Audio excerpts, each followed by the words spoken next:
غمضوا عينيكم واسمعوني.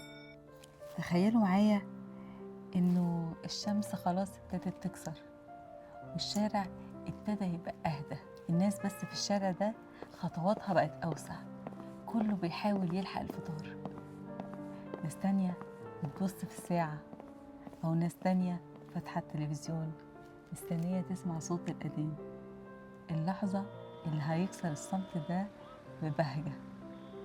الأيام دي بيبقى فيها صبر كتير، بس كمان بيبقى فيها أمل كبير. افتحوا عينيكم لما تبقوا جاهزين. في أيام في رمضان بتبقى أطول من غيرها، وأيام تانية بتبقى أصعب من غيرها، بس الحقيقة إن كل وقت بيعدي في الأيام دي بيبقى درس حقيقي في الصبر، وكل حكاية بتعدي بتسيب جوانا حكاية جديدة تسحر القلب.